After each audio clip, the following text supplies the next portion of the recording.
Hi there, who are you? I'm Jeff Bezos. And what is your claim to fame?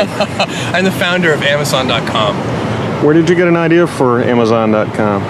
Well, 3 years ago, I was in New York City working for a quantitative hedge fund when I came across the startling statistic that web usage was growing at 2,300% a year. So I decided I would try and find a business plan that made sense in the context of that growth. And I picked books as the first best product to sell online, which making a list of like 20 different products that you might be able to sell. And books were great as the first best because books are incredibly unusual in one respect, and that is that there are more items in the book category than there are items in any other category by far. Music is number 2. There are about 200,000 active music CDs at any given time. But in the book space, there are more than 3 million different books worldwide active and in print at any given time across all languages, more than 1.5 million in English alone.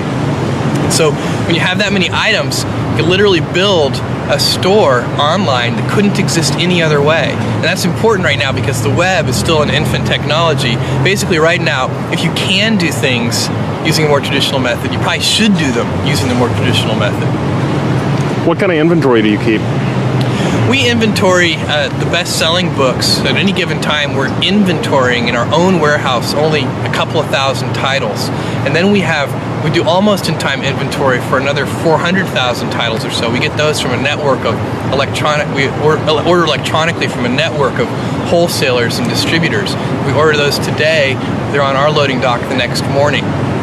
Then for another 1.1 million titles, we get those directly from 20,000 different publishers, and those can take a couple of weeks to get.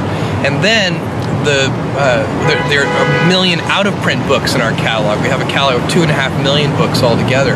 Those 1 million out-of-print books, some of them we can get and some of them we can't, but we find them if we can, and then we ship them to our customers. We do kind of a search on those. What's almost-in-time inventory? Almost-in-time inventory is the phrase we use to describe a whole selection of books that we offer. It's basically the things that are, below the 2,000th best-selling book up to the 400,000th best-selling book.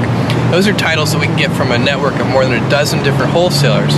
So if a customer orders a book from us today, we order that book from our wholesalers today, and that book shows up on our loading dock the next morning. And then we can ship it to the customer. They say one of the toughest things to do on the internet is to capture mind share. What was your secret? How did you do that?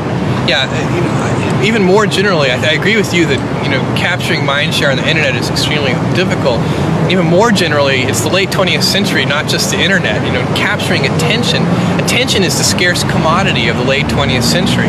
And one of the ways that you can do that, and it's the way that we did it, was by doing something new and innovative for the first time that actually has real value for the customer.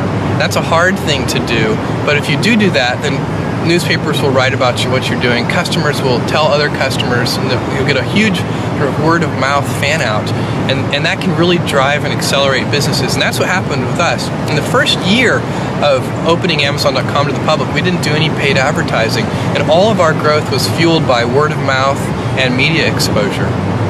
I saw little ads at the bottom of the column of the New York Times. That was our very first advertising. We don't do that anymore, but at the very beginning, we did little tiny ads at the bottom of the front page of the New York Times.